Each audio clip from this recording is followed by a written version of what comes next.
The Buddha via the Bible. Western culture learned how to read spiritual texts by reading the Bible, not that we all read it the same way. Quite the contrary. We've fought long, bloody wars over the issue. But most of the differences in our readings lie within a fairly tight constellation of ideas about authority and obligation, meaning and mystery, and the purpose of history and time. And even though those ideas grew from the peculiarities of the Bible and of Western history, we regard them as perfectly natural, and in some cases, even better than natural, modern. They re so implicit in our mindset that when people rebel against the Bible as authority, their notions of rebellion and authority often derive from the tradition they were trying to reject. So it is only to be expected that when we encounter spiritual texts from other traditions, we approach them as we would the Bible, and because this tendency is so ingrained, we rarely realize what we have done. For example, the way we read the Pali Canon has largely been influenced by modern attitudes toward the Bible that date back to the German Romantics and the American Transcendentalists, primarily Ralph Waldo Emerson. Even though we seldom read these thinkers outside of literature or history classes, their ideas permeate our culture through their influence on humanistic psychology, liberal spirituality, and the study of comparative religion, portals through which many of us first encounter the religions of other cultures. The question is, do these ideas do justice to the Pali Canon? Are we getting the most out of the canon if we read it this way? We rarely ask these questions because our reading habits are invisible to us. We need fresh eyes to see how odd those habits are. And a good way to freshen our eyes is to look historically at the particulars of where these habits come from and the unspoken assumptions behind them. The Romantics and Transcendentalists formulated their ideas about reading the Bible in response to developments in linguistics, psychology, and historical scholarship in the 17th to 19th centuries. This is what makes them modern. They were addressing a culture that had grown skeptical toward organized religion and had embraced intellectual principles capable of challenging the Bible as authority. Thus, to be taken seriously, they had to speak the language of universal historical and psychological laws. However, the actual content of those laws drew on ideas dating back through the Middle Ages to the patristic period, the time of the Church Fathers, and even further to the Bible itself. Doctrines such as Paul's dictum that the invisible things of God are clearly seen through the visible things he made, Augustine's teaching on Christ the inner teacher, illuminating the mind, and John Cassian's instructions on how to read the Bible metaphorically. So even though the Romantic/Transcendentalist view is modern and universal in its form, its actual substance is largely ancient and specific to the West. This is especially clear when we look at the 5 basic assumptions underlying the Romantic/Transcendentalist attitude toward the Bible. 1. The Bible was inspired by God, but both the message and the form of the inspiration were tailored to a particular time and place. 2. Not only do times and places change, but so does God. Therefore, his message for us may be different from his message for those in biblical times. In other words, new times require new spiritual truths, and different individuals, different personal messages. 3. Because the form of the Bible is ancient, its words have to be read metaphorically, rather than literally, so as to speak to modern needs. 4. Human beings are fallible, and so there may be errors both in the recording and copying of God's message. 5. At the same time, there may be errors in our own understanding of that message, but fortunately God still inspires us through his active presence in nature and in the deep recesses of the human mind. Thus, we can trust that divine inspiration will help us to correctly interpret and put to use the Bible's message for our lives. Many of these assumptions we regard as modern, and the assumption that different people can legitimately find different messages in the Bible, even postmodern. But all of these assumptions can actually be traced back to the early centuries of the Common Era, when Christians were bringing the gospel into the Roman world. And the reasons for making these assumptions can be traced to issues in the Bible itself. For instance, the doctrine that God's message can change over time derives from the clear differences between the Old Law and New in the Old and New Testaments. As many early Christians believed, if God could change his mind in the past, there is nothing to prevent him from changing it again in the future. Thus, many of them hoped to become conduits for whatever new changes might come. As a result, the early church hierarchy spent a great deal of time and energy in trying to dispel what it saw as the heresies developing. From this view, the irony here is that as St. Paul and the church fathers were trying to formulate a standardized Christian message in terms intelligible for the Mediterranean world, they were taking Christian doctrine into some radically new directions. This, in fact, is how the seeds were laid in the 4th and 5th centuries for two of the beliefs that were central to the Romantic/Transcendentalist approach to reading the Bible, that the Bible should be read metaphorically and that one should look for divine inspiration from nature and from within the mind while 3. Reading. These ideas were originally articulated when non-believers with a background in Greek philosophy and Roman rhetoric looked into the Bible and found it wanting. In order to defend the Bible from their criticisms, Christian apologists drew from the same Greek and Roman background to create a sophisticated theory about 1. The nature of biblical language and 2. How to understand the mind's own process of trying to understand the Bible.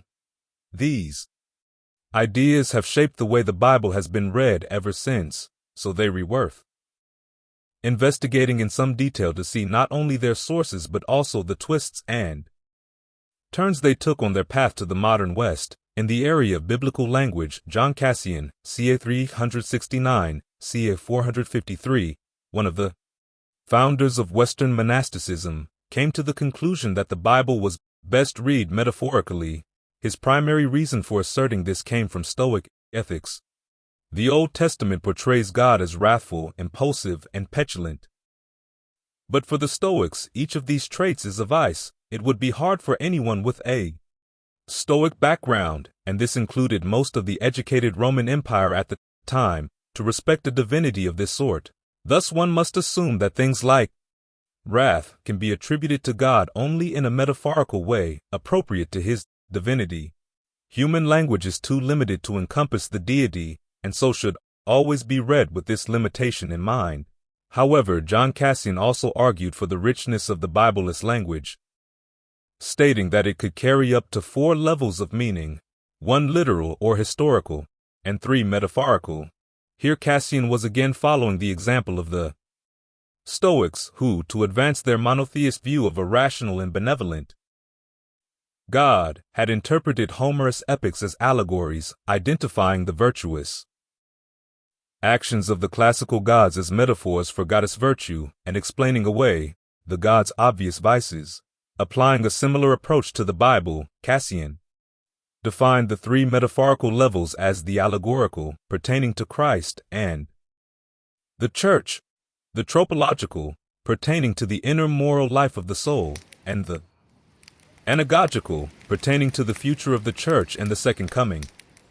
Although later commentators varied in how they named and interpreted these categories, they agreed that reading the Bible on multiple metaphorical levels helped make sense of its many puzzling and contradictory passages, gave access to its deepest lessons, and yielded the greatest practical lessons for life.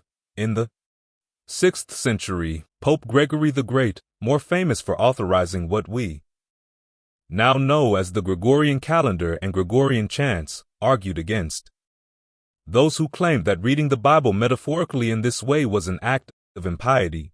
In Gregory's opinion, the Holy Spirit, in inspiring the authors of the Bible, actually planted the metaphorical meanings in the text, much as poets intentionally plant metaphorical meanings in their poetry for the reader to discover.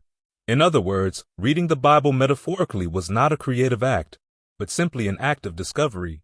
And already, Christian thinkers had come to the conclusion that God did not leave his readers to their own devices in trying to understand those discoveries.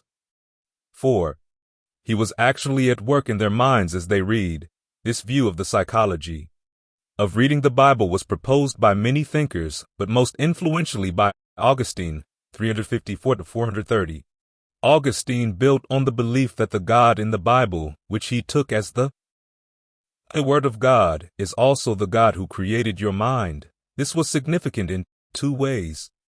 To begin with, the Christ is acting within the minds of the saved as an inner teacher who guides them to the passages in the Bible appropriate to their needs, helps them intuit how to understand those passages, and inspires them to believe what they have learned.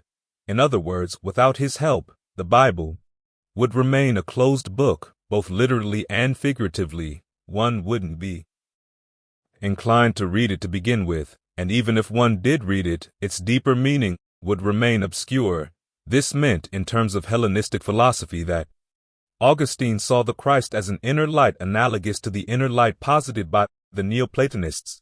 Second, the human mind itself is the part of nature closest to God. Therefore, as an example of God's handiwork, the mind's functions can be taken as analogies to help clarify to a limited extent the mysteries of God's nature and activity. Augustine's most creative use of this idea was to take the three functions of human psychology as defined by Cicero's rhetoric, memory, understanding, and will, and explore them as an analogy for understanding the Trinity, just as all three mental functions interpenetrate. You remember what you understood and willed in the past, you understand your memory and will in the present, and you can will to remember and understand in the future. In a similar way, all three persons of the Trinity interpenetrate and share the same substance. In fact, Augustine's masterpiece, The Confessions, can be read as an extended exploration of the lessons that Augustine learned about God by exploring these three functions in his own mind. Later generations differed from Augustine in assigning the role of inner light to the Holy Spirit instead of the Christ, but otherwise his doctrine of the psychology of reading the Bible became the norm for patristic and early medieval Christianity. Not until the 13th century, when Aristotle's writings were recovered for the Latin West, was this doctrine seriously challenged. That was because Aristotle had argued that we get our knowledge of the universe solely through the senses. Thomas Aquinas, who advocated importing the insights of Aristotle's philosophy into Christian theology during this period, thus faced a dilemma. Had he followed Aristotle strictly on the topic of epistemology, he would have been forced to deny the possibility of the divine inner light, and to hold that we could learn about God only by drawing analogies and inferences from nature. However, as Thomas showed in his Two Summae, the lessons that can be learned about God in this way are severely limited. Nevertheless, he managed to find room in Aristotelian psychology for a possibility that would have left Aristotle surprised. 5. According to Aristotle, cognition happens in three stages. An impression is made on the senses. This impression is then received as an image by the passive intellect. Then from this image the active intellect abstracts a concept, a word or a sentence, which it can use in assembling the principles of knowledge. While Thomas followed the general outlines of this account, he added a new dimension, that the Holy Spirit, as an interior teacher analogous to a light shining from without, is the source of the active intellect. This means that God is the source of language and all conceptual knowledge, not that this knowledge is always infallible, for some people are more receptive to this light than others, and this receptivity can vary over time, but the source is always bright. In this way, Thomas provided an opening in an Aristotelian psychology for God to plant ideas in the human mind, both in those who compose the Bible and in those who read it, because the active intellect is functioning not only when reading books but also when dealing with nature at large. Thomas' reading of human psychology meant that God could also enable one to read natural phenomena as signs of his nature and activity in the world. In support of this notion, Thomas frequently quoted Paul's dictum in Romans 1:20 that the invisible things of God are clearly seen, being understood by the things that are made, and he further supported this principle with a citation from Hellenistic philosophy, the Neoplatonic idea that effects reveal knowledge about their sources because they share something of their source's nature. Like Augustine, Thomas freely admitted that this knowledge has its limitations. He also quoted Paul's words in Corinthians 13:12. And truly we see now as in a glass darkly, not yet face to face, but he was confident that, despite the limitations on the phenomena of nature as signs of God, the earnest seeker, with God's help, could learn accurate lessons about him, both in his book and in his creation. The fact that Thomas saw God as functioning directly in the mind may explain why, although he wrote theoretically of the lessons about God that could be drawn from the natural universe as a whole, he ended up in practice following Augustine and drawing analogies to illustrate the mysteries of Christian faith not from external nature, but from the human mind. So it is one of the ironies of history that when Thomas was finally accepted as the guiding theologian of the Catholic Church during the Counter-Reformation, the Church used his theory on how faith can be inspired through the senses as its philosophical rationale for embracing the glories of polyphonic music and the theatricality of Baroque art and architecture to draw wayward Protestants back to its fold. Thus, by the end of the medieval period, Christians in general had accepted the principle that the Bible was one of three sources of knowledge about God, the other two being nature and the human mind. The Bible was regarded as the most authoritative of the three, as its words were more articulate than nature. Although the contradictions among those words when taken literally meant that they were best read metaphorically. More importantly, those words were seen to be God's own word, written in his language. The proper reading of the Bible thus provided contact with the deity in two ways, through the inspiration he had placed in the words of the authors, and in the inspiration he radiated into the mind of the reader, illuminating his words in the text and the explanatory signs of himself that he placed in nature. There remained, of course, the question of who had the authority to determine which readings were divinely inspired and which were not. The Catholic Church claimed absolute authority in this area, but throughout the patristic and medieval eras, countless heretics had claimed otherwise. As far as they could see, the light of God shined in their minds more brightly than in the Church. With the Protestant Reformation, Luther asserted this principle in his doctrine of the priesthood of all believers. However, the fact that the Protestants no longer recognized the Church as a legitimate mediator between God and the faithful meant that, for them, each person was now his or her own interpreter of the text.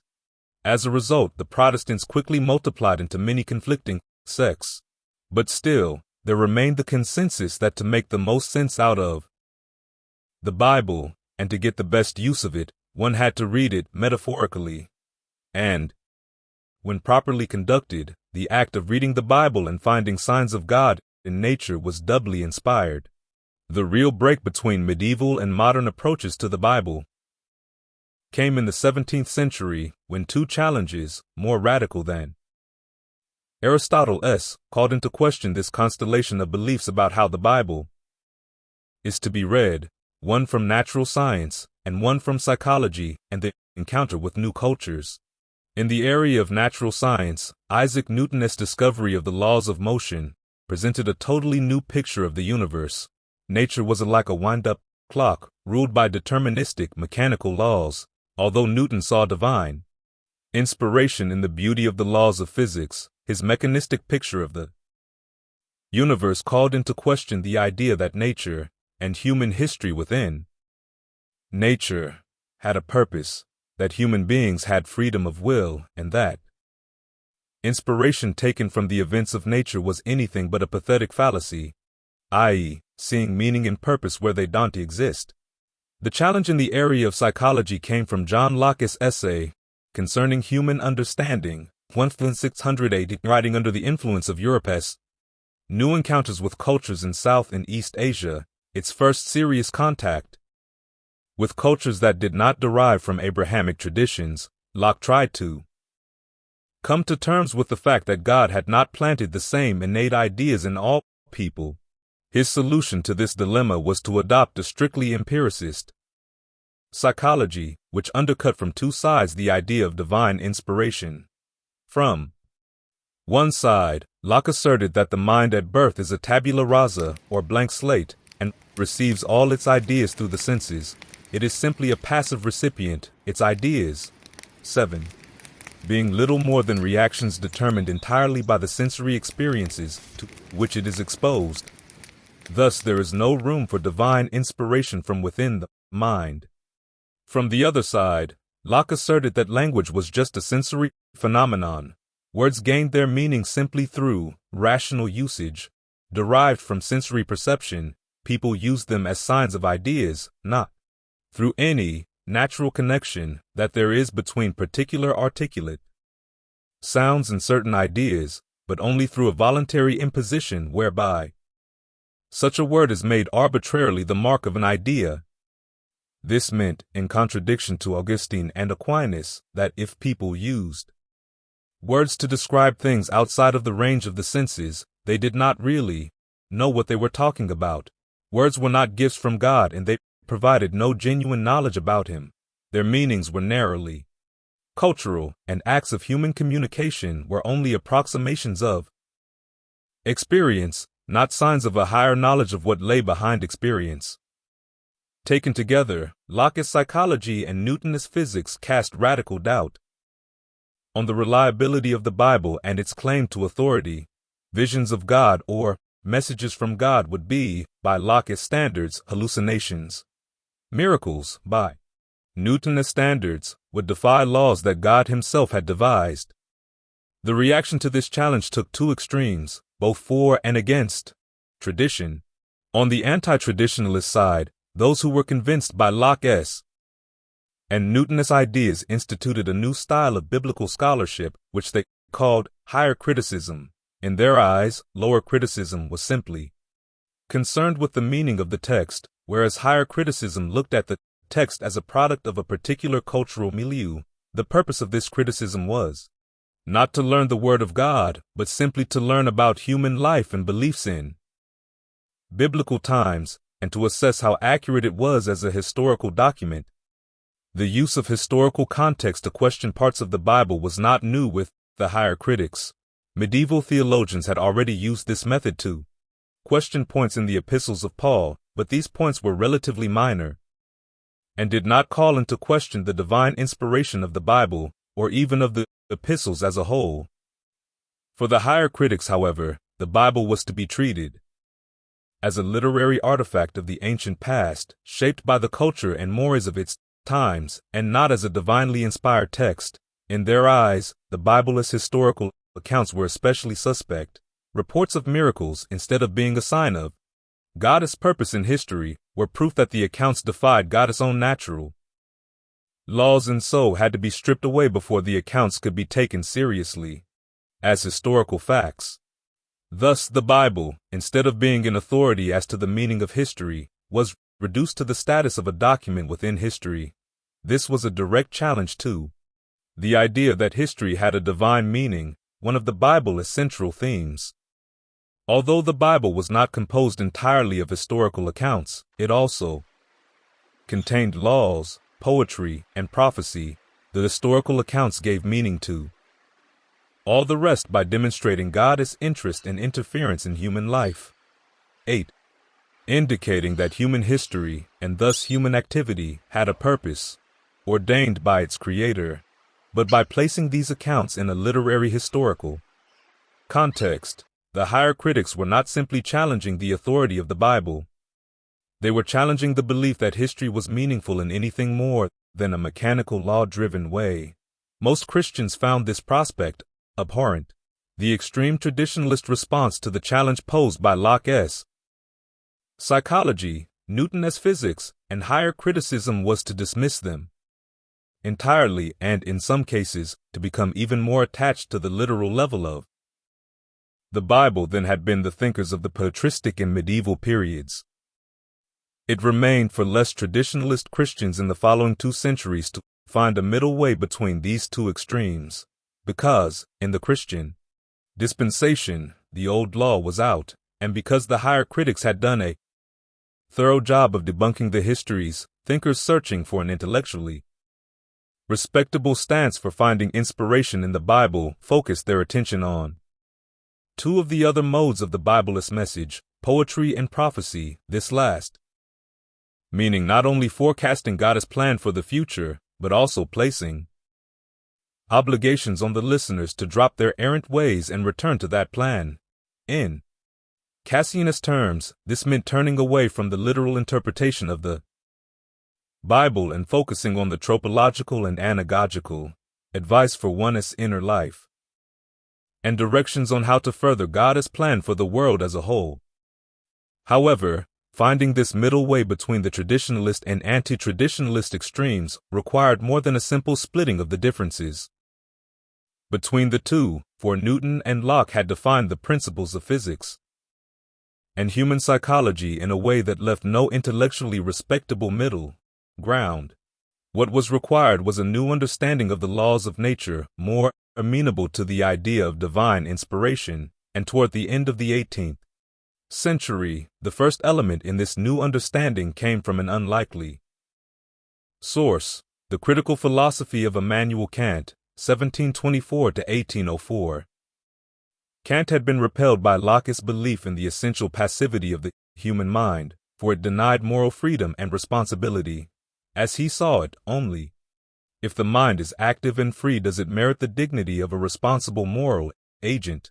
If we can't grant it this dignity, there is no inherent worth to a human being, so tyrants can mistreat their fellow human beings with impunity.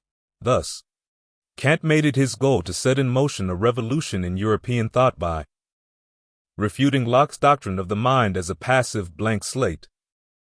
Kant noted that the mind is actually active in trying to make sense of its sensory intuitions, his term for the raw data of the senses. In doing so, it has to use ideas that are drawn not from the senses, but from its own internal need to make the universe intelligible, because these ideas come from a source transcending the senses, and because they deal with the underlying structure of thought. He called them transcendent categories. This is where the 9 Transcendentalists took their name. These categories derive their force from the fact that they are absolutely necessary across the board, regardless of culture, to make sense of the totality of one's experience. Kant's categories were primarily rational, such things as the principle of causality, which he defined in line with Newton's laws, and the need for a first cause.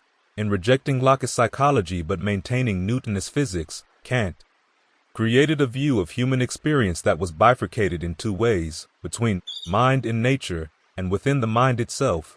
The outer bifurcation came from the need to regard the mind as free and spontaneous in its application of transcendent categories to experience, otherwise they wouldn't really be transcendent, and in its adoption of a sense of moral duty. However, its transcendental categories require it to see the world as deterministic and mechanical, which would deny the principle of freedom. As for the inner bifurcation in the mind, the categories of understanding and morality were rationally necessary for them to be universal, yet one's choice to adopt them had to be free to maintain the mind's dignity and responsibility. Kant's main project in his critical philosophy was to try to find a higher synthesis that transcended these bifurcations, a synthesis he claimed to find in the creative act of the artist, primarily the poet, but aside from the exalted role of poet, which many romantics in following generations accepted as gospel truth, Kant's synthesis was not universally accepted. It is currently the least read part of his work, and his revolution was branded as incomplete. It was Kant's student Johann Gottfried Herder, 1744 to 1803, who completed the revolution by throwing out not only Locke, but also the Newtonian picture of the universe. In its place, he, consciously or not, revived a vision of the universe that went back to the Stoics and Neoplatonists. Instead of being composed of dead matter passively following mechanical, deterministic laws, the universe in his view was composed of vital forces in constant interaction. Minerals, plants, animals, human beings, and the human mind were all made up of vital forces operating purposefully and organically as organized wholes, which in turn function as parts of larger organic wholes. For human beings, this included culture, society, and nature at large. The ultimate organizing force was God. Thus, Herderist vitalism was also monistic, i.e., there was an ultimate unity in the seeming pluralities and dualities of the universe, for the forces within the mind are the same as those operating in nature, and all are governed by the single unifying force of God. In this way, Herder used ideas drawn from the science of biology to heal the split between physics and psychology, but he also went beyond biology. In his eyes, these forces are not only organically interrelated, but also expressive. Each, in its own way, expresses something of God's will. The closer a particular force gets to God, the more expressive and articulate it is. Thus, human speech in tune with the truths of God is the highest manifestation of God in nature. 10. Every substantial force, according to its essence, is an expression of the supreme power, wisdom, and goodness as it could exhibit and reveal itself in a particular place within the universe, that is, in relation to all other forces. Each, in its own way, is not simply wise, good, and beautiful, but rather is something complete, that is, a copy of the wisdom, goodness, and beauty such as can be made visible in this interconnection. This understanding of the universe allowed Herder to heal the first bifurcation in Kant's philosophy between nature and the mind, for the same vital forces are working in both. It also allowed him to erase the second bifurcation between the necessity of accepting universal principles and the need to be free in choosing to do so, for it dropped the idea that any principles were truly universal. Each mind was free to the extent that it could express the forces that were operating within it, manifesting goodness and wisdom in a way particular to its time and place.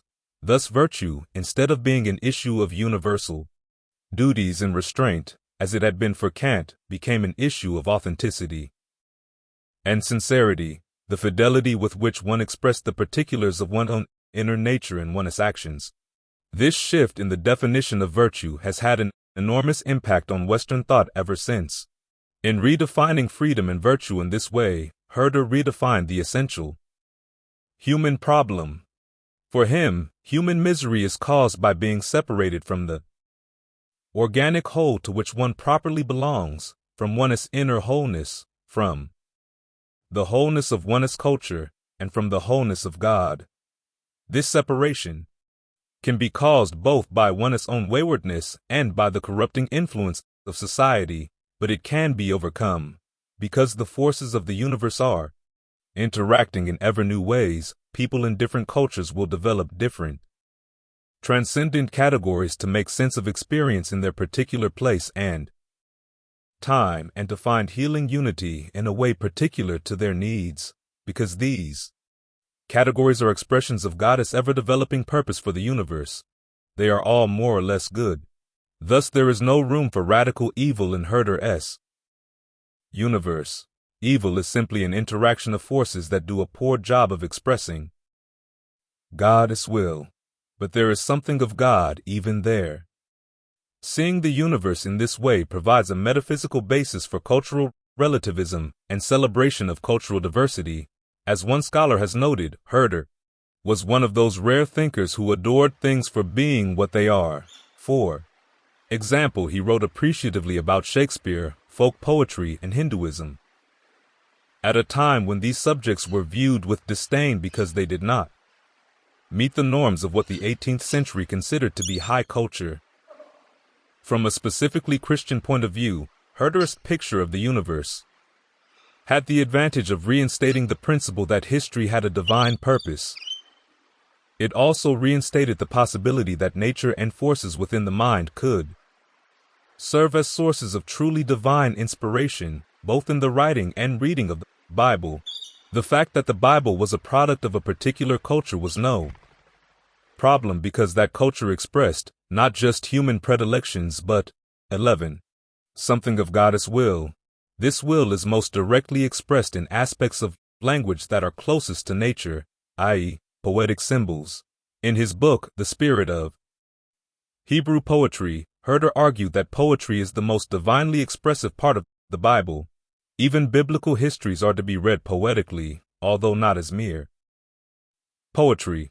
Herder thought that debunking biblical histories was an act of arrogance. In a world shaped by a changing creator, he thought it thoroughly reasonable that the creative force might display miracles to people with no formal education. By poetically, Herder meant being sensitive to the range of feelings that the histories provoked, but by valuing the Bible as poetry above its historical accounts, Herder opened a way around the objections of higher criticism concerning the Bible as historical accuracy. The Bible was valuable primarily not for the accuracy of the facts it recorded, but for the depth of feeling it expressed. Therefore, the ideal reading of the Bible, as with the ideal reading of any text, required sensitive appreciation of its home culture so as to intuit deeper feelings, from which a particular expression derived. One of Herder's dictums was, "Outer expression is always directed toward inner feeling," a statement that points in two directions, back to the inner feeling from which the expression came, and toward the creation of a similar inner feeling in the sensitive reader. To read the Bible properly thus required being creative, in addition to acquiring a thorough knowledge of the relevant languages and a sense of the culture and times during which it was composed. One had to take the imaginative leap to put oneself in the authoress place, to sense what it felt like from within to be inspired to write those words. Herder himself illustrated this approach with a poetic interpretation of Genesis as a meditation on the meaning of dawn, with the events of the 6 days of creation reflected in 6 stages of growing light and activity as night turns to day. This illustrated his belief that nature expresses the meaning of the Bible visually, while the Bible expresses the meaning of nature in words. The fact that God changes in the Bible was also no problem for Herder, because in his eyes God was not a static entity, Aristoteles' unmoved mover, but an evolving force.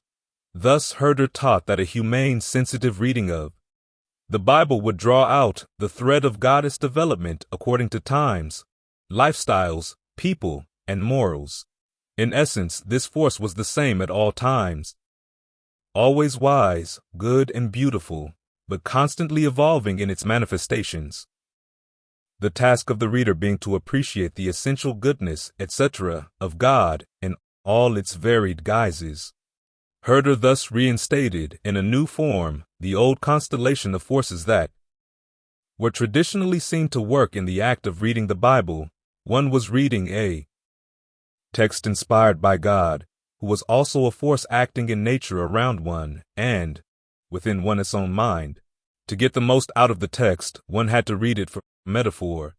Of course, putting this constellation of ideas together in a form acceptable to the modern mind required some major alterations. In terms of Cassian's categories, Herder's reading of the Bible was primarily tropological, 12, concerned first and foremost with the inner life of the soul, but the message was also different from what people had found in the Bible in patristic and medieval times. The inner light of the Holy Spirit for Herder was more a source of deep feeling than of verbal or intellectual understanding, and the message to be intuited in the Bible was less about one's fallen nature than about a deep sense of connectedness and belonging to a larger whole. So even though the more traditional framework for understanding the psychology and strategies of reading and interpreting the Bible was still in place, the outcome was different.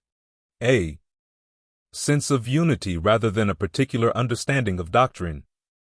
Nevertheless, in reinstating the general framework in this way, Herder provided religion in general, and Christianity in particular, with a culturally sensitive reading of human history and literature to argue that religious texts in general, and the Bible in particular, carried an authority transcending the limits of reason alone.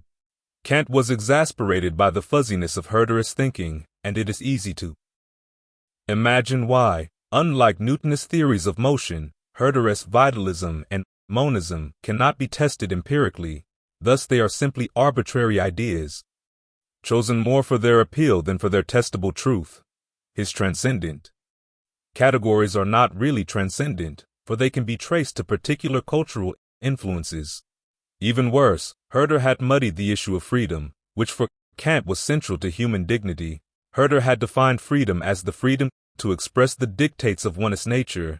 One's nature, however, is a combination of forces over which one has no control. Thus, it is not actually free.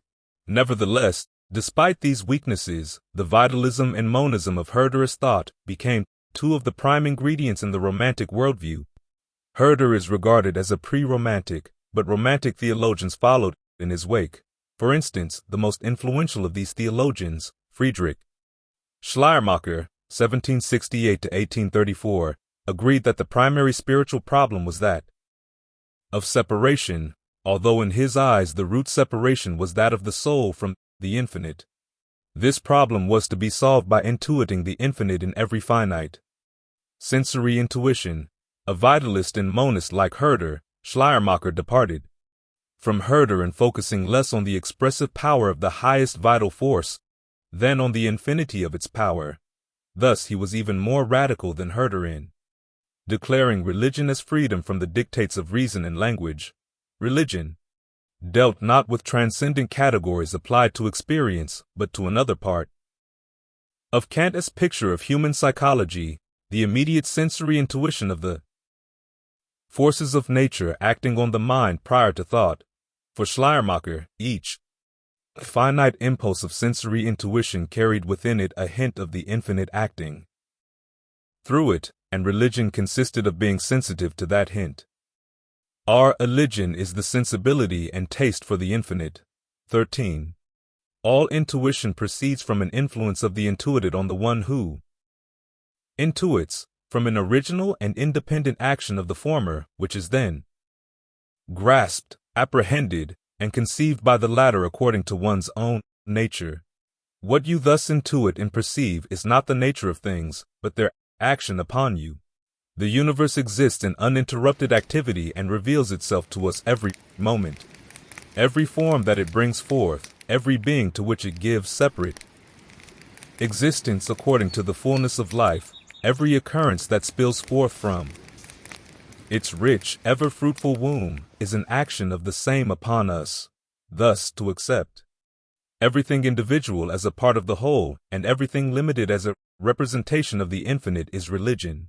Because each intuition of infinity was complete within itself, there was no way to build legitimate systems of philosophy or theology from these intuitions.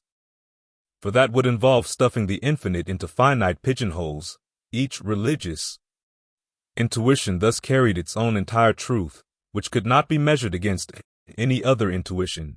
Raised as a pietist, Schleiermacher had a particular fear of religious systems. After all, religious systems had been the justification for the horrors of the 30 Years' War, so he argued that any attempt to capture religion in words chained it down. Intuition is and always remains something individual, set apart, the immediate perception, nothing more. To bind it and to incorporate it into a whole is once more the business not of sense but of abstract thought. The same is true of religion. It stops with the immediate experiences of the existence and action of the universe, with the individual intuitions and feelings. Each of these is a self-contained work without connections with others or dependence upon them. It knows nothing about derivation and connection, for among all things religion can encounter, that is what its nature most opposes, not only an individual fact or deed that one could call original or first, but everything in religion is immediate and true for itself. Schleiermacher thus turned Aquinas on his head. God is found not in the active intellect, but in the pure sensory intuitions of a passive mind. However, in positing the infinite and finite intuitions, Schleiermacher was actually engaging in some active intellection himself, for the act of positing X and Y is, in and of itself, an act of the intellect. Schleiermacher also differed from Herder in his strong insistence that the religious experience had to be totally passive. Herder had taken a more moderate line in stating that one had to approach nature and the Bible with an attitude of childlike humility, but that one should bring all the elements of one's active, appreciative mind to bear on understanding God's message both verbally and intuitively. Schleiermacher, however, at least in his early writings, felt that the only way to experience the infinite was to put the mind in an open, receptive, pre-verbal, non-judging state. 14. Religion's essence is neither thinking nor acting, but intuition and feeling. It wishes to intuit the universe, wishes devoutly to overhear the universe's own manifestations and actions, longs to be grasped and filled by the universe's immediate influences in childlike passivity. Neither Herder nor Schleiermacher formulated a theory of ethics. Both felt that ethical motivations would arise freely and naturally from the experience of connectedness and wholeness, so they saw no need to tell others how to translate that experience into social action. That task, however, was taken up by their contemporary, the poet/philosopher Friedrich Schiller, 1759 to 1805, who argued that there were two major obstacles to connectedness in human society: colonialism and the wage labor system. Thus he established a link between the desire for connectedness and the theoretical need for structural social reform that would make the aspiration for connectedness a concrete reality. This link was to have a major impact on romantic and post-romantic social thought and action in the 19th century and beyond. There are two major inconsistencies in Herder and Schleiermacher's thought. The first is that, although they argued for the cultural relativism of all thought, they never discussed whether their own thoughts on cultural relativism were culturally relative. Apparently they thought not, which means that they placed their thought above the conditions of all other human thought. This could have arrogant implications, which became clear in the thought of the later Romantics and the Transcendentalists. But in Herder and Schleiermacher, this was a minor problem because they brought such a strong sense of humility and receptivity to their study of other cultures. Neither regarded the critical, negative role of analysis as the highest expression of intelligence. Instead, Herder in particular argued that the role of the sensitive intellect was to be appreciative of what's good in other cultures, of their particular genius in describing what one's own culture may not do so wisely or well. In addition, he said, one must keep in mind that operating from a different culture, one can never fully appreciate the inwardness of what it is that was like to be an organic force within the organic forces of another culture at another place and time. Schleiermacher seconded these sentiments in his later years when he tried to develop a science of hermeneutics, rules for understanding ancient texts in general and in particular for approaching as close as possible to the author's original inspiration. The second major inconsistency in their thought is that both Herder and Schleiermacher, to free religion from the shackles of rationalist thought, were so focused on asserting the cultural relativism of all thought that they didn't realize that they were also providing arguments for rejecting the Bible as having absolute authority throughout time. In their eyes, all religions have something good, but Christianity has something better. Still, their basic theories provided no solid grounds for establishing why this should be so. In defending the possibility of divine inspiration in the Bible, they opened the possibility that other texts could be divinely inspired as well. In defending God as evolution in 15. The Bible, they opened the possibility that God's plan could continue to evolve in other cultures beyond the Bible's range. Later generations took advantage of these openings. The Romantics, for instance, tended to refer to religion as a faculty of mind, an interior sensitivity, whose progress they charted avidly, but they rarely tied it specifically to Christianity, or any other set text or institution. This tendency was reinforced by the work of a biblical scholar who applied Herder's ideas of cultural relativism to the study of the Gospels. In 1835, David Friedrich Strauss published his book, Life of Jesus, critically examined and immediately took both Europe and America by storm. Practitioners of the higher criticism, to the extent that they tried to debunk the Gospels, had focused primarily on questioning the accounts of Jesus' miracles. Strauss took the process much further by looking into the psychology of the authors of the texts. Building on one of Herder's insights, Herder had said that it was natural for the apostles to have been eager to show how Jesus' life fulfilled the Old Testament prophecies, but that didn't compromise the truth of their message. Strauss took this insight to a point where Herder was unwilling to go. With painstaking scholarship, he proved that all gospel accounts had obviously played loose with the facts in their eagerness to prove that Jesus was the promised Messiah. Therefore, their truth as historical documents was severely compromised, and they had to be read simply as myths. Strauss himself was a Christian, and he still found inspiration in Gospels, but that inspiration was of a more intuitive sort. The Bible, in his eyes, was purely a poetic and prophetic document. Romantics, to the extent that they still found inspiration in the Bible, agreed. These are the immediate sources from which the Transcendentalists derived their thoughts on the Bible and on religion in general. There is a tendency among Americans to regard the Transcendentalists as our first quintessentially American thinkers, the ones who had proclaimed our intellectual independence from Europe.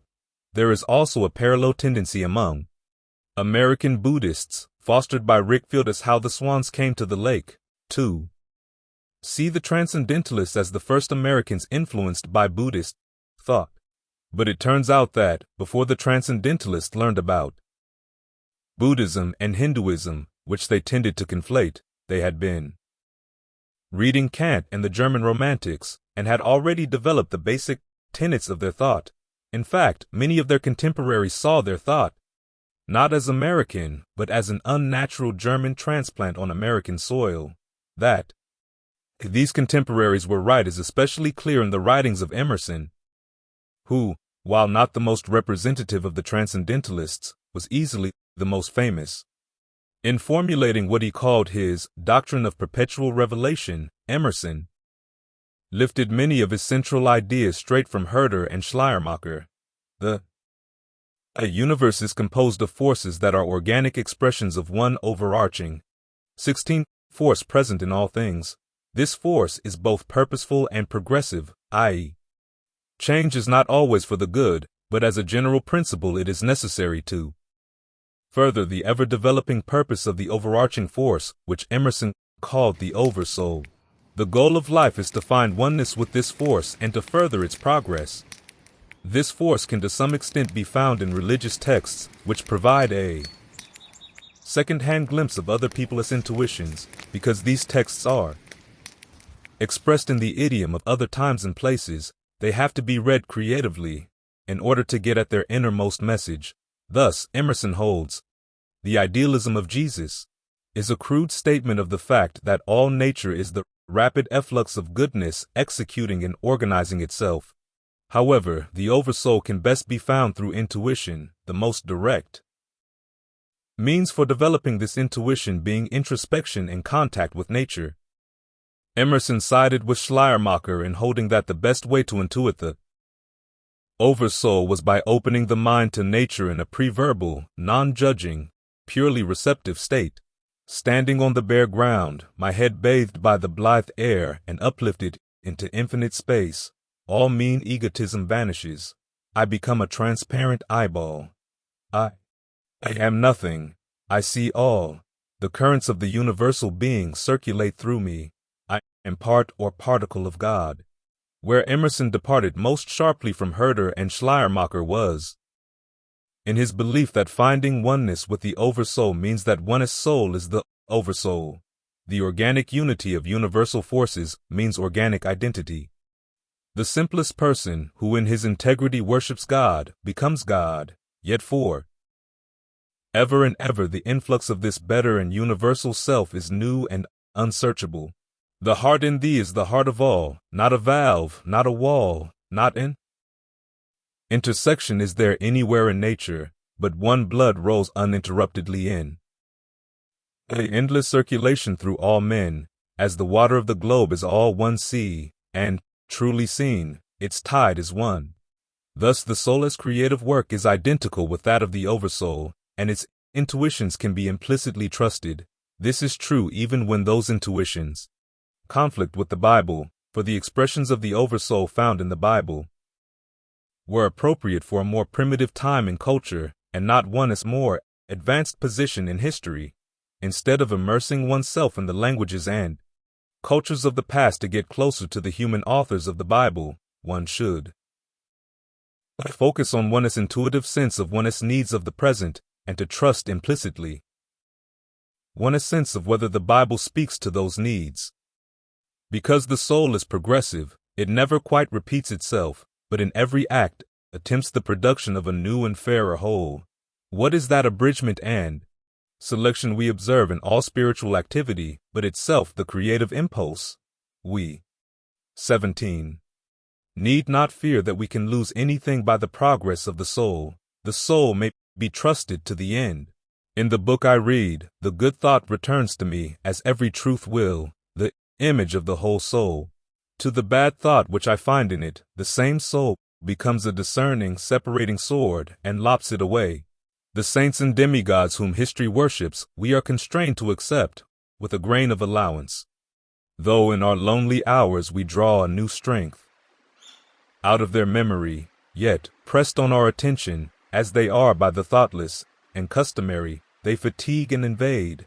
The soul gives itself, alone, original, and pure, to the lonely, original, and pure, who, on that condition, gladly inhabits, leads, and speaks through it.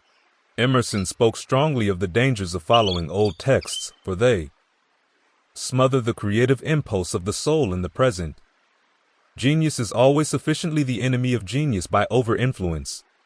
When we have broken our God of tradition and ceased from our God of rhetoric, then may God fire the heart with his presence.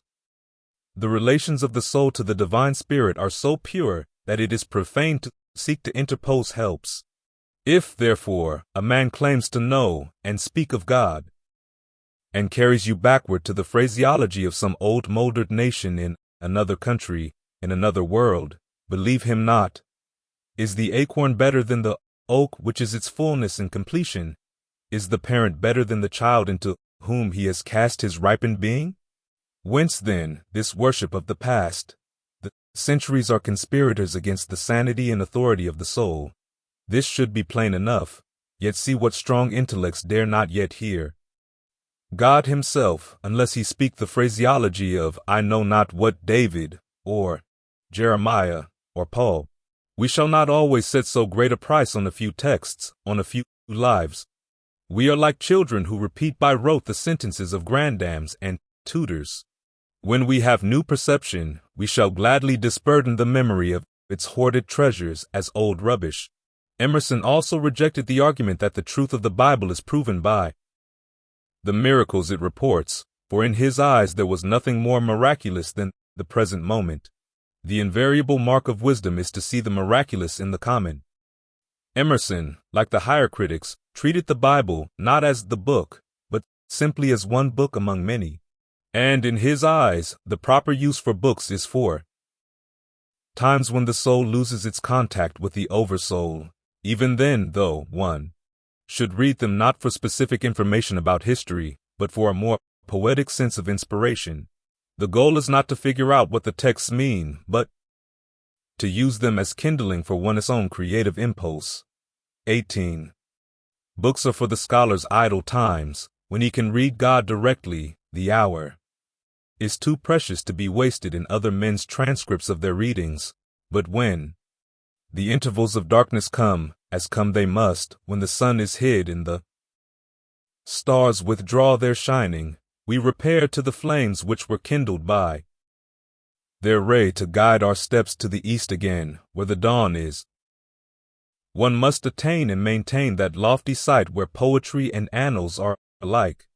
The Garden of Eden, the sun standing still in Gibeon, is poetry thenceforward, to all nations. Who cares what the fact was when we have made a constellation of it to hang in heaven as an immortal sign? Perhaps the most distinctive feature of Emerson's thought is the principle that no person is in a position to judge the validity of another person's professed inspiration. Thus the eternal law is purely subjective. When Emerson was chided that these impulses might be from below, not above, he calmly replied, "They do not seem to me to be such, but if I am the devilish child, I will live then from the devil." One's inner nature was a law that no one else could judge. It should come as no surprise, then, that Emerson's critics outside of the Transcendentalists focused on his arrogance as his most disturbing trait. Even his fellow Transcendentalists were troubled by what one of them, Elizabeth Peabody, termed the egotheism of his thought. All religious sentiment in his writings revolves around the I, and denied the need for self-sacrificing service to others. Once, when chided that he should do more to help the poor, he responded, "Are they my poor?" This attitude was proof in the eyes of his fellow Transcendentalists that he was too focused on the purely poetic mode of reading the Bible and not enough on the prophetic, which would oblige the soul to look outwards to further God's work in looking after others. However, even though they criticized Emerson in theory for being too exclusively poetical in interpreting the Bible, his fellow Transcendentalists in practice also based their prophetic interpretation on a poetic and progressive reading of the Bible, aimed at ferreting out not its original message but a new message appropriate for modern needs. This is especially clear in the Transcendentalists' appropriation of French Christian socialist ideas, and in particular the ideas of Pierre Leroux, who invented the term socialism in 1833. Critical of a culture of hyper-individualism that he saw as destroying the possibility of social harmony, Leroux argued for the need to drop artificial social divisions caused by the division of labor, wage labor, capitalist exploitation, external signs of status, etc., and to construct a new social system that allowed all members of society to celebrate their connections with humanity at large. Leroux claimed that this was the proper reading of the Christ's sharing of his blood and body at the last. This was the message that Jesus intended for our time, and that all true Christians were obliged to follow. This perceived connection between socialism, 19, and the practice of communion is where communes and communism got there. As for anyone familiar with the history of Romanticism, however, it is easy to see that Leroux drew his original inspiration from Schiller and was using the Bible more as a justification than as a source for his ideas. Among the Transcendentalists, Orestes Brownson was the first to be persuaded by Leroux's reading of the Bible, taking Leroux's prophetic message to heart to live what he called a life by communion, and of the Transcendentalists, Brownson was most influential in pushing others to engage in social work that didn't end with mere charity, but sought to restructure society as a whole. His own work was on behalf of the working class poor, but other Transcendentalists worked for reform in other areas, Margaret Fuller in prison and mental hospital reform, Elizabeth Peabody in educational reform, Theodore Parker in the abolition of slavery. Parker actually helped finance John Brown's raid on Harper's Ferry and escaped prison only through the formidable skills of his lawyers. In all cases, these more socially active Transcendentalists based their social work on the idea that the human soul is basically good, and if it is allowed to grow in a healthy society where it can realize its interconnections with its fellow souls, its goodness will flourish. Emerson also spoke out on the evils of slavery, but otherwise his heart was unmoved by a prophetic reading of the Bible. This caused a rift and standoff within the Transcendentalist camp, when other Transcendentalists stated that the public sins of a corrupt society made a life of private morality impossible. He retorted that unless change came first from within, even the ideal social structure would be corrupted by the lack of inner contact with God. When they said that one could not be a true Christian without working for social reform, Emerson said that that was fine and good for them, but that their prophetic reading of the Bible shouldn't dictate moral obligations for others. Although Emerson's espousal of extreme individuality was atypical among the Transcendentalists, his views ended up having the most influence in American culture at large. A popular speaker in his time, he was among the earliest of the many 19th century writers who made lecture tours around the country. He outlived most of his fellow Transcendentalists, continuing to lecture after the Civil War and into the Industrial Age, his teaching that the shackles of past precedent needed to be broken and that each person was a law to his or her own self, found an appreciative hearing, for better or worse, from all the rugged individualists of that period, ranging from the robber barons to John Muir. Despite the rift between the purely poetic and poetic/prophetic ways in which the Transcendentalists read their Bible, they did bequeath an attitude that, in liberal Christian, Reform Jewish, and New Age circles, has persisted to this day. For them, the Bible was to be read intuitively and creatively, because it was a culturally conditioned text from the past. One had to engage in an act of imagination to intuit how it might be applied to modern needs.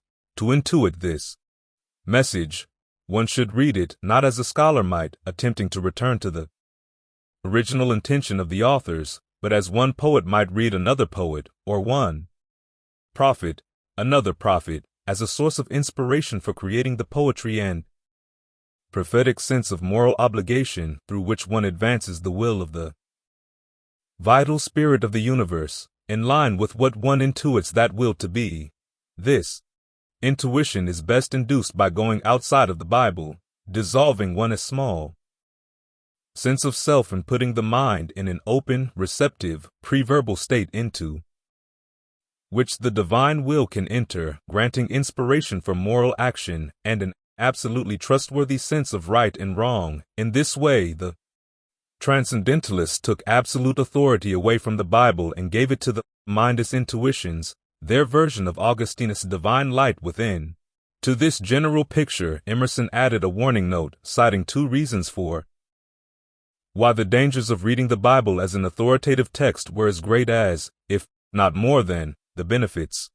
First, the reader always had to be wary not to have his or her own direct intuitions of the oversoul stifled by the second-hand expressions contained in ancient texts. Second, because the oversoul is constantly evolving in its purposes, the message of the Bible, while appropriate for people in the early infant stages of history, might no longer be appropriate for our more advanced, mature age.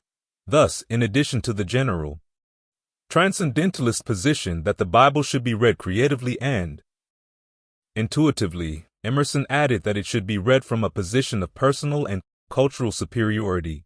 As we have already noted, this view of how to read the Bible rests on a number of metacultural assumptions about human psychology and the nature of the universe. These assumptions can be summed up under the principle of monistic vitalism that the Transcendentalists inherited from Herder, as modified by Schleiermacher. The human mind is a creative, active force that gains some of its knowledge from the senses and some from its own internal necessity to make sense of the universe as a whole. This active force, though, is in no way separate from the forces of the universe, all of which are governed by a single, organizing force with a purpose for the course of human history, a purpose that is supremely good, true, and beautiful, but constantly evolving in the expression of its aims.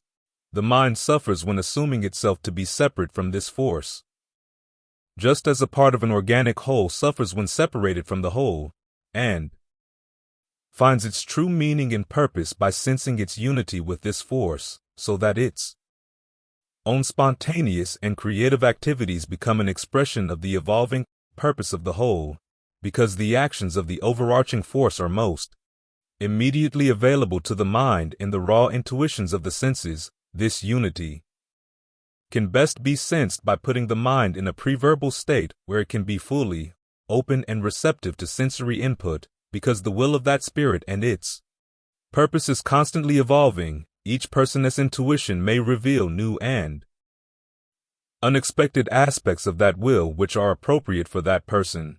Thus, 21. Individual freedom lies in being true, not to the duties imposed by universal principles, but to the dictates of one's own intuition, dictates that other people are in no position to judge. Although the transcendentalist view of how to read the Bible is based on a monistic view of the universe, it assumes a two-tiered theory of the psychology of language. On the lower tier there is the language of spiritual texts, which is primarily expressive and culture-bound. When the experience of inner unity results in words, those words express a mood or feeling, a sense of what unity feels like, how the universe appears from that perspective. Regardless of the validity of the original feeling, the words derived from it are limited by culture and the individualist verbal powers. This is why they are best read as poetry with a fluid rather than a fixed meaning, and also why the inspiration from the Bible is secondary to inspiration from the receptive contemplation of nature. However, on the second, higher tier, there is the language that states these principles of how the mind works. This language, rather than being expressive, is descriptive and explanatory. Its truths are not bound by culture and so are valid for all times and places. They establish universal rules for how spiritual texts are composed and how they are to be read, and thus must come prior to any truths expressed in those texts. Wherever the expressive, culture-bound truths of the text conflict with these descriptive, explanatory principles, the truths of the text must give way. Some historians have stated that the Romantics and Transcendentalists differed from their Enlightenment forebears in that they rejected the principle of universal truths valid for all time, but this was not the case. Both groups learned from the Enlightenment that an intellectually respectable position has to be explained in terms of universal principles. Where they differed was that their principles, instead of dealing with abstract reasoning, were primarily psychological, dealing more with the processes of the mind than with the logic or content of its thoughts. Different people will find different reasons compelling or will experience inner unity in different ways. This is a matter of cultural conditioning and personal temperament, but the processes of conditioning and temperament, and why they lead to individual differences, can be explained in universal terms. This is why these psychological truths are metacultural and take precedence over any other form of expression. This distinction in levels of language and levels of authority can be seen as a reaction to the issue of the Bible as authority. The Bible presents God as authority, as absolute and arbitrary. His word is not always consistent, which means that it cannot be tested over time, even though his different messages are all claimed to come from the same source. At the same time, his word is often expressed in poetic imagery, expressive more of feelings than of abstract principles, lending itself to a wide variety of interpretations which, over history, have proven to be even more contradictory than what can be found in the Bible itself. In contrast to this, the Romantics and Transcendentalists viewed 22 psychological principles as clearly enunciated descriptions, consistent over time, even though, strictly speaking, they could not be tested through observation. Their universality is what gives them absolute authority above and beyond that of the Bible or of any other religious text. Emerson was one of the first Americans to give an appreciative reading to Buddhist and Hindu teachings, which he tended to conflate at the same time, subjecting them to the same discerning sword of metacultural truths he had brought to the Bible. His readings of these religions tended to privilege teachings that conformed with the underlying monism and vitalism of his thought, while rejecting any that didn't. This approach exerted a wide influence in the 19th century reception of Eastern religions in America, not only in popular culture but also in the academy. Most writers and scholars sympathetic to the East adopted the psychological principles of the Romantics and Transcendentalists in presenting what was of universal value in Eastern religions, a tendency that reached its apex in the work of William James. Through James's influence, many of these principles ultimately found their way into humanistic psychology, where they have assumed the status of received scientific truths. As a result, the Romantic/Transcendentalist view has become an established paradigm in Western culture for viewing the relative status of psychology and religious texts, and it should come as no surprise that, of the various paradigms currently available in the West for understanding the authority of the Bible, this would be the paradigm with the most appeal for people looking outside the Judeo-Christian tradition for their spiritual inspiration, for it frees them from having to give the Bible their ultimate and total allegiance. This can be clearly seen in the way many Westerners approach the Pali Canon, from a position of superiority and in terms of humanistic psychology.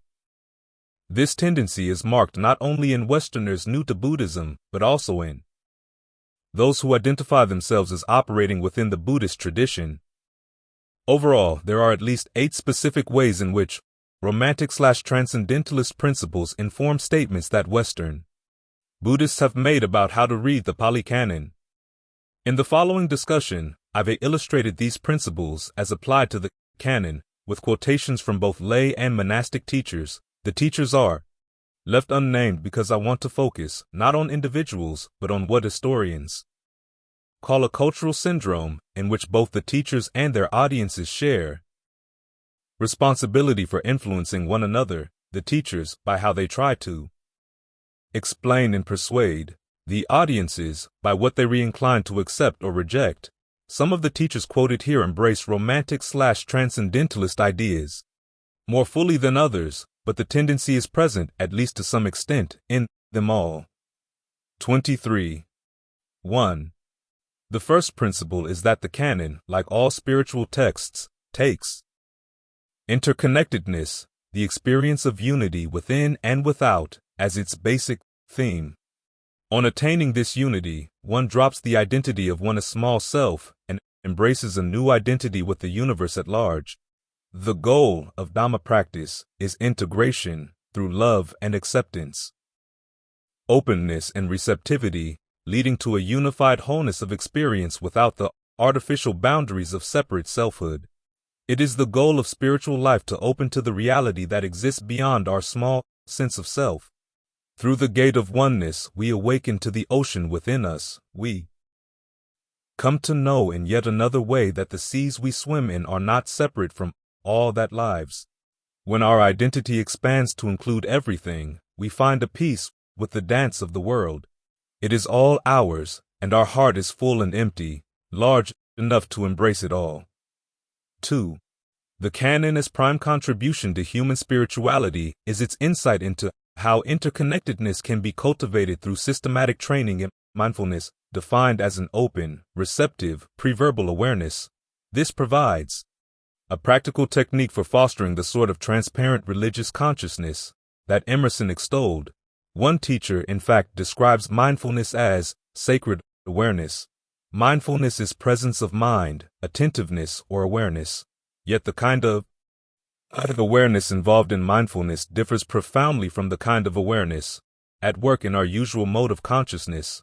The mind is deliberately kept at the level of bare attention, a detached observation of what is happening within us and around us in the present moment.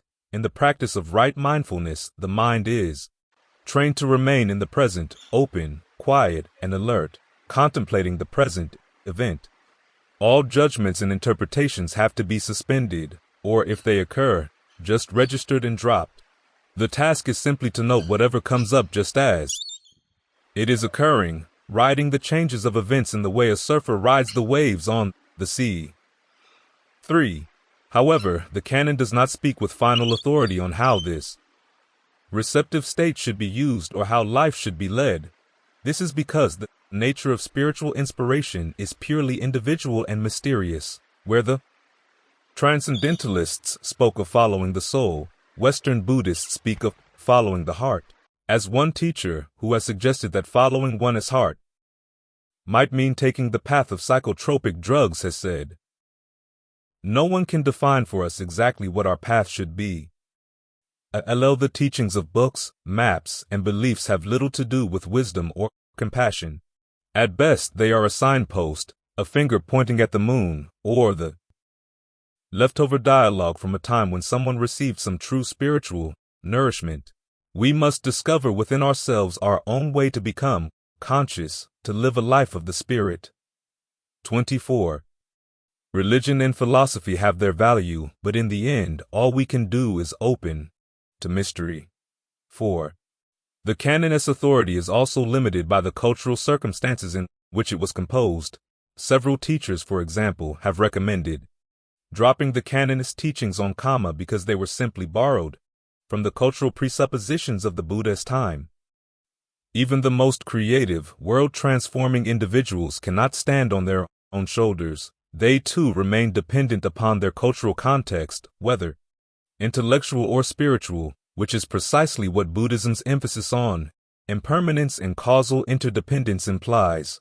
The Buddha also expressed his new, liberating insight in the only way he could, using the religious categories that his culture could understand. Inevitably, then, his way of expressing the Dharma was a blend of the truly new and the conventional religious thought of his time. Although the new transcends the conventional, the new cannot immediately and completely escape the conventional wisdom it surpasses. 5. Another reason to restrict the canonist authority is that its teachings can harm the sensitive psyche, where Emerson warned against allowing the Bible to stifle the creativity of the soul. Western Buddhists warn that the canonists talk of eliminating greed, aversion, and delusion ignores, in an unhealthy way, the realities of the human dimension. If you go into ancient Indian philosophy, there is a great emphasis on perfection as the absolute, as the ideal. But is that archetype, is that ideal, what we actually experience?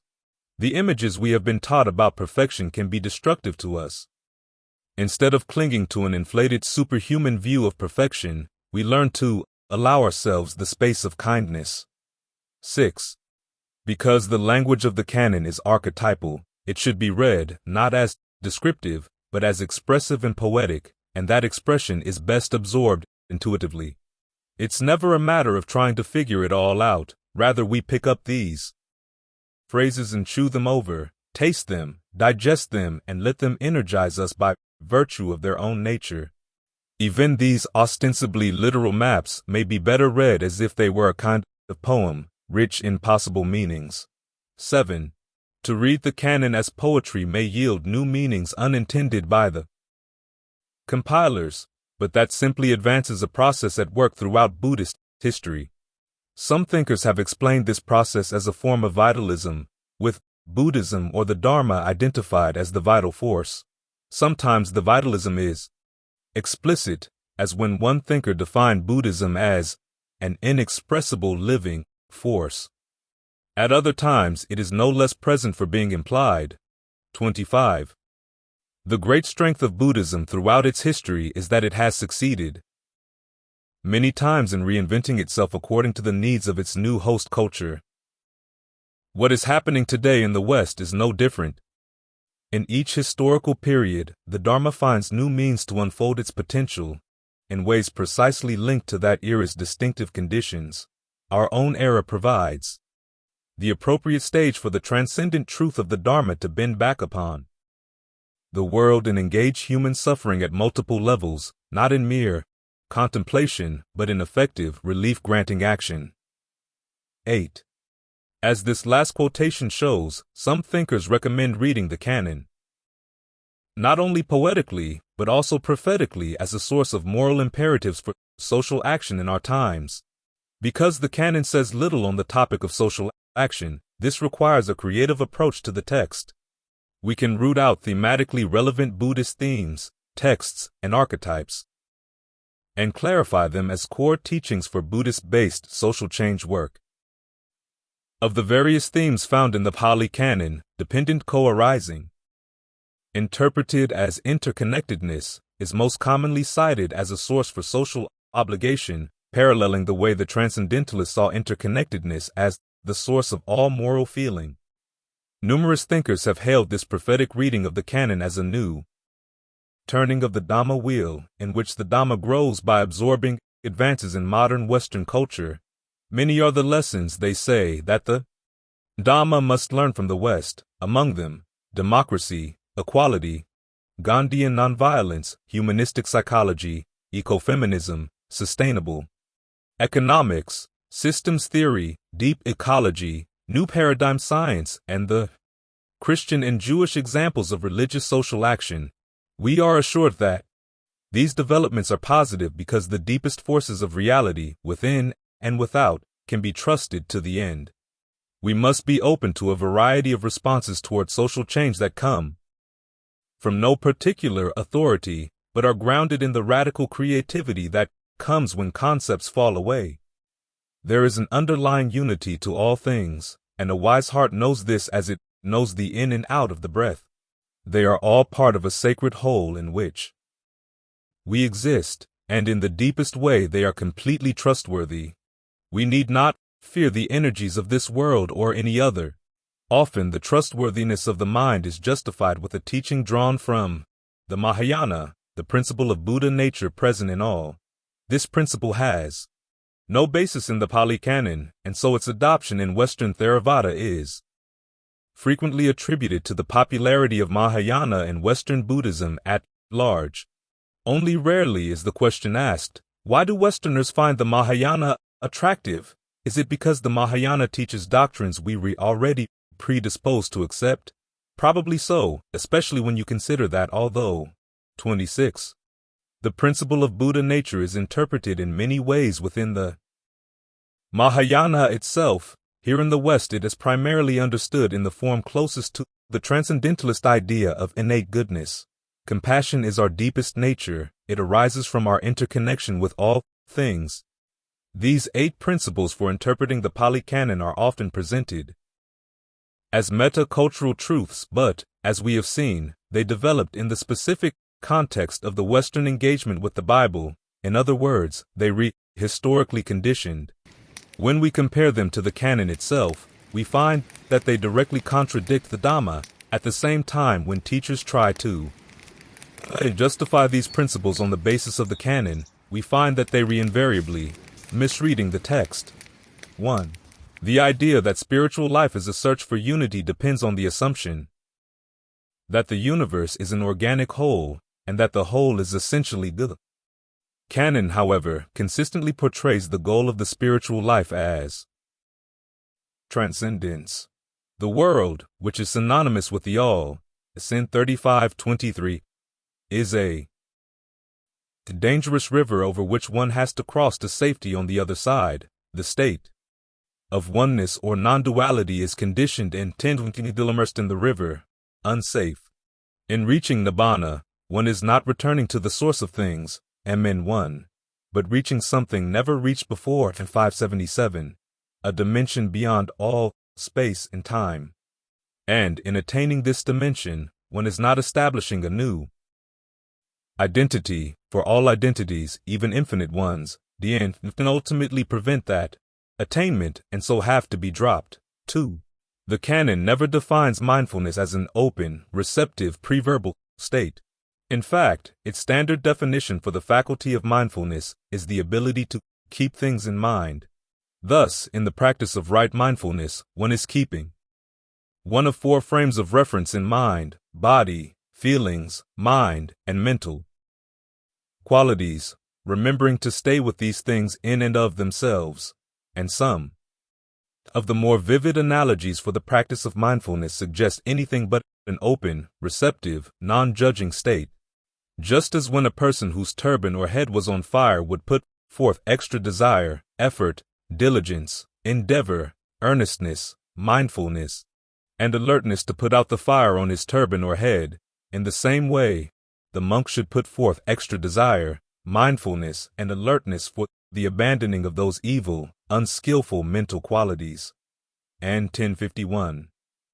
Suppose, monks, that a large crowd of people comes thronging together, saying, the beauty queen, exclamation. Park, and suppose that the beauty Queen is highly accomplished at singing and dancing, so that an even greater crowd comes thronging, saying, "The beauty queen is singing, the beauty queen is dancing!" Exclamation mark. Then a man comes along, desiring life and shrinking from death, desiring pleasure and abhorring pain. They say to him, "Now look here, mister. You must take this bowl filled to the brim with oil and carry it on your head in between the great crowd and the beauty queen. A man with a raised sword will follow right behind you, and wherever you spill even a drop of oil, right there will he cut off your head." Now what do you think, monks? Will that man, not paying attention to the bowl of oil, let himself get distracted outside? No, Lord. I have given you this parable to convey a meaning. The meaning is this. The bowl filled to the brim with oil stands for mindfulness immersed in the body. SN 4720.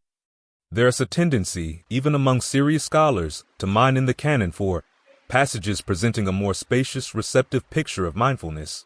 But this tendency, in addition to ignoring the basic definition of mindfulness, denies the essential unity among the factors of the path.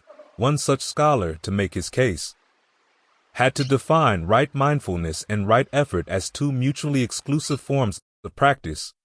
This suggests that the tendency to define mindfulness as an open, receptive, non-judging state comes from a source other than the canon. It is possible to find Asian roots for this tendency in the schools of meditation that define mindfulness as bare awareness or mere noting, but the way the West has morphed these concepts in the direction of acceptance and affirmation has less to do with Asian tradition and more to do with our cultural tendency to exalt a preverbal receptivity as the source for true spiritual inspiration.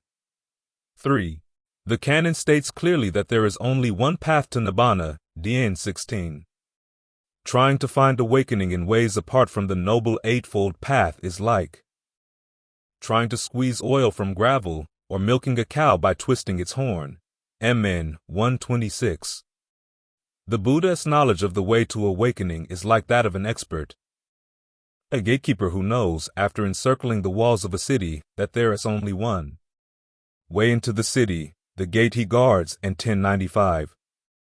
One of the tests for determining whether one has reached the first level of awakening is if, on reflection, one realizes that no one outside the Buddha's teaching teaches the true, accurate way to the goal. SN 4853. Although individual people may have to focus on issues particular to their temperament, the basic outline of the path is the same for all.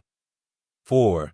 Obviously, the Buddhist language and metaphors were culturally conditioned, but it is hard to identify any of his essential teachings as limited in that way. He claimed a knowledge of the past that far outstrips ours, Yen 29. Den 1.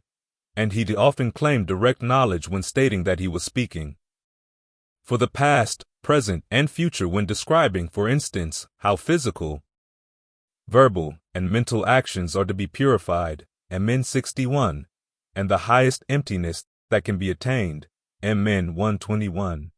This is why the Dhamma is said to be timeless, and why the first level of awakening verifies that this is so. 28. At the same time, when people speak of essential Buddhist teachings that are limited by the cultural conventions of the Buddhist time, they were usually misinformed as to what those conventions were.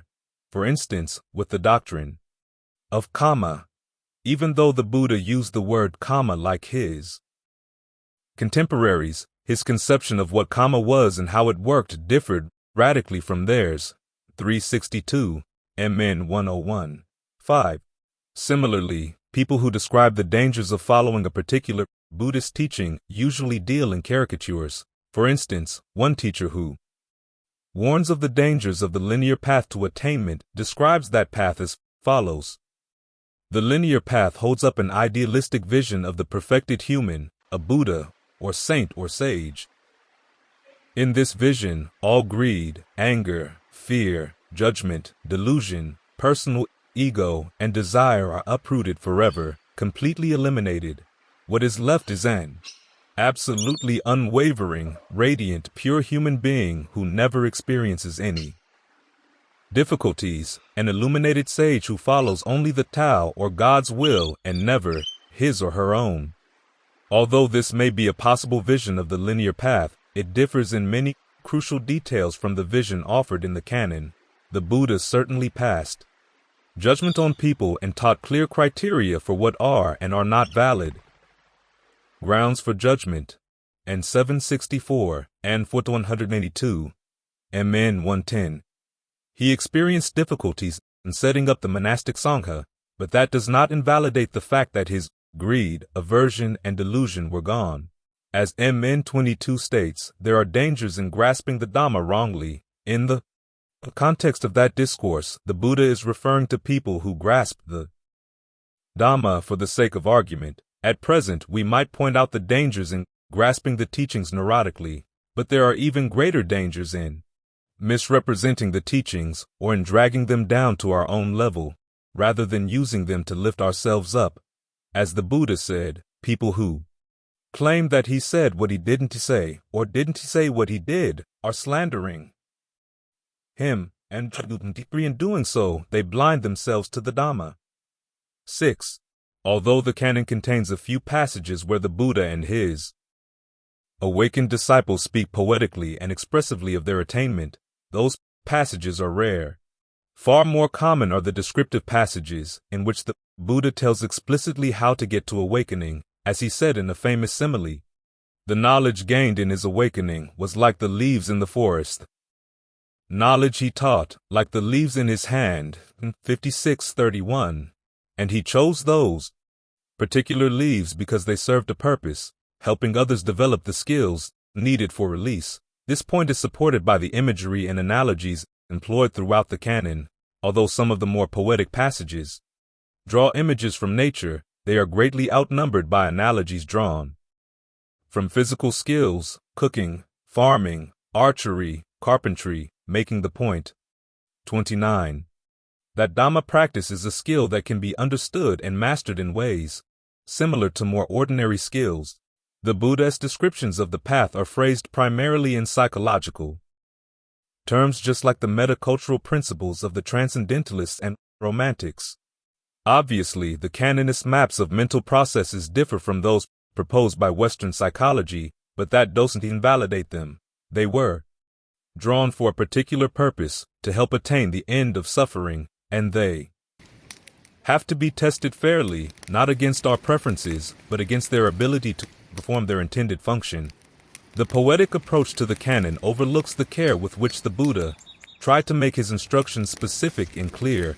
As he once commented in 246, there are two types of assemblies, those trained in bombast and those trained in cross-questioning. In the former, the students are taught literary works, the works of poets, artful in sound, artful in expression, the work of outsiders, and are not encouraged to pin down what the meaning of those beautiful words might be.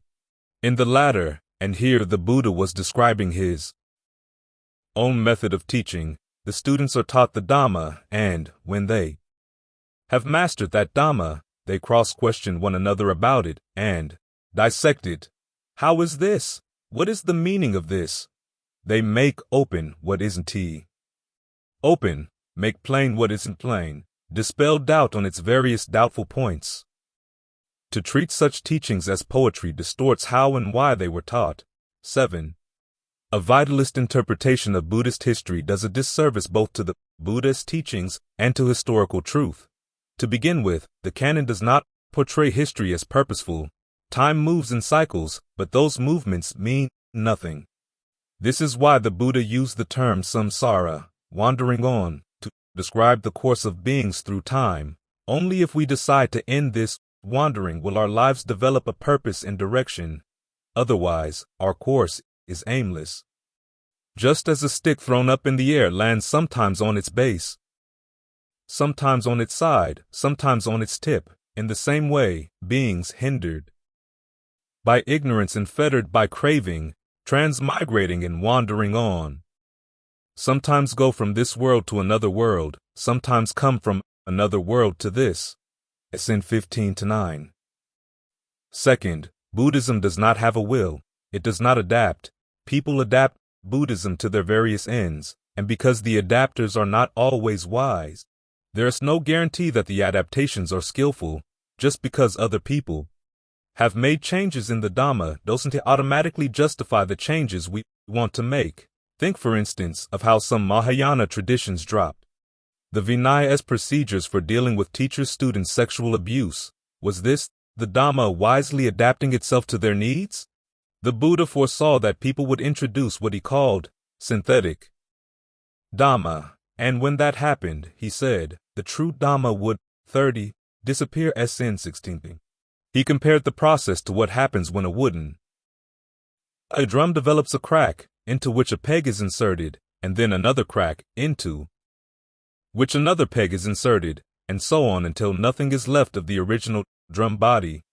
All that remains is a mass of pegs, which cannot come near to producing the sound of the original drum. SN 20-7. Some scholars have found the canonist warnings about the decay of the Dhamma ironic. This strongly held view that Buddhism should not change seems a bit odd in a religion that also teaches that resistance to all pervasive change is a root cause of misery. The Buddha, however, didn't embrace change, didn't encourage change for the sake of change, and certainly didn't define resistance to change as the cause of suffering. Suffering is caused by identifying with change or with things that change.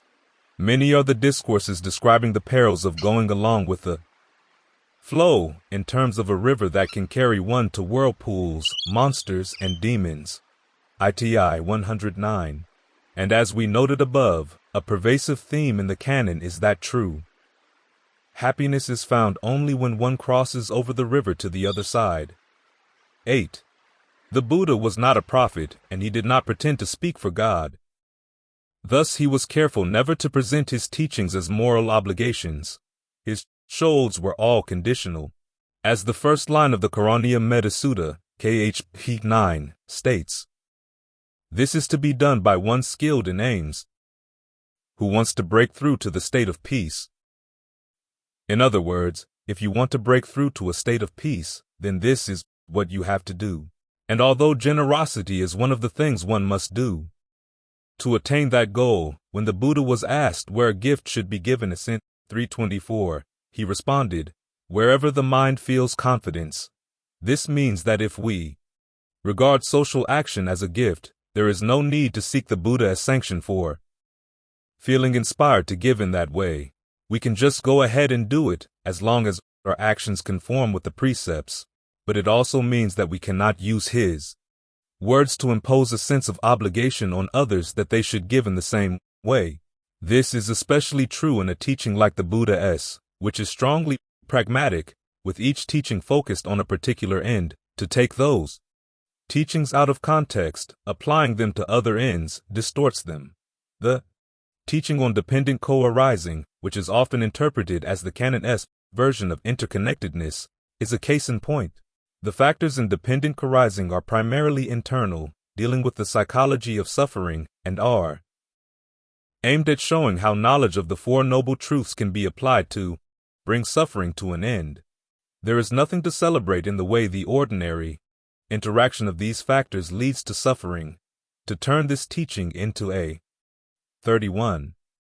Celebration of the interconnectedness of the universe, or as a guide to the moral imperative of social action, is to thwart its purpose and to open it to ridicule from people disinclined to accept its moral authority over their lives. At the same time, the canon questions the underlying assumption, which we've inherited not only from the Transcendentalists and Romantics, but also from their Enlightenment forebears, that human culture is evolving ever upwards.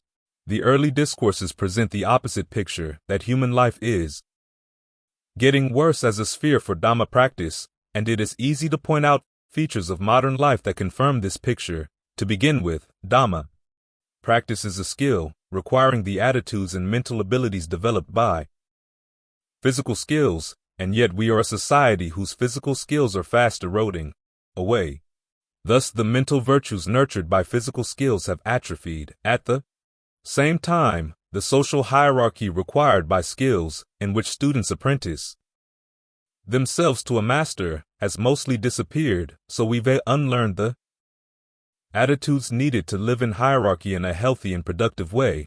We like to think that we're reshaping the Dhamma with our highest cultural ideals, but some of our lower ways are actually dominating the shape of Western Dhamma. The sense of neurotic entitlement produced by the culture of consumerism is a case in point, as are the hype of the mass media and the demands of the mass market for a Dhamma that sells. As for trusting the impulses of the mind, try a thought experiment and take the above quote, that we must be open to the radical creativity that comes when concepts fall away, and imagine how it would sound in different contexts. Coming from a socially concerned Buddhist activist, it might not seem disconcerting, but coming from a rebel leader teaching child soldiers in a civil war-torn country, or a greedy financier contemplating new financial instruments, it would be a cause for alarm. The Buddha probably would have agreed with the Romantics and Transcendentalists that the human mind is essentially active in making sense of its surroundings. But he would have differed with their estimation that this activity is, at its root, divinely inspired, in his analysis of dependent co-arising. Mental fabrication comes from ignorance. Sin 12-2. The way to end suffering is to end that fabrication, and this requires an attitude, not of trust, but of heedful vigilance. DN 16. Thus heedfulness must extend both to one's attitude toward one's intuitions and to the ways with which one reads the canon. This point touches on what is probably the most central issue and why the Transcendentalist approach to reading the Bible is inappropriate for reading the Pali Canon, the issue of authority. In the Bible, God's authority is absolute, because he is the creator of all. We, having been created for his inscrutable ends, must trust his authority absolutely, although the Transcendentalists denied that the Bible carried God's absolute authority. They did not deny the concept of absolute authority in and of itself. They simply moved it from the Bible and 32. Bypassing other alternatives, placed it with the spontaneous intuitions of the heart. Following their lead, we as a culture tend to see the issue of authority as a simple either/or. Either absolutely in the Bible or absolutely in our intuitions. As a result, when we read in the Kalama Sutta 65, don't go by reports, by legends, by traditions, by scripture, or by the thought, this contemplative is our teacher. We skip over the words in the ellipsis and assume that there is only one other alternative, as stated in a message rubber-stamped on the back of an envelope I once received.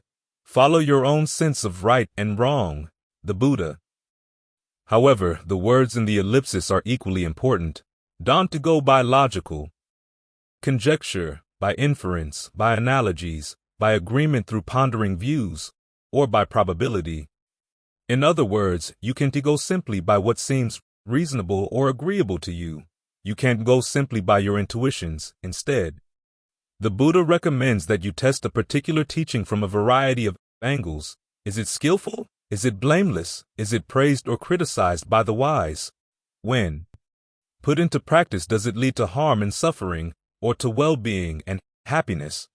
This requires approaching the practice as a skill to be mastered, one that has already been mastered by the wise, although a part of mastery is learning to gauge the results of your actions. That is not the whole story. You must learn how to tap into the wisdom and experience of experts and learn to gauge the results of your actions, at the very least, against standards they have set. This is why we read and study the canon, to gain a clear understanding of what the wise have discovered, to open our minds to the questions they found fruitful, so that we can apply the wisdom of their expertise as we try to develop our own. It is in this context that we can understand the nature of the Buddha's authority as presented in the Pali discourses. He speaks not with the authority of a creator, but with the authority of an expert. Only in the Vinaya does he assume the added authority of a lawgiver. In the discourses, he calls himself a doctor, a trainer, an admirable, experienced friend who has mastered a specific skill, putting an end to suffering.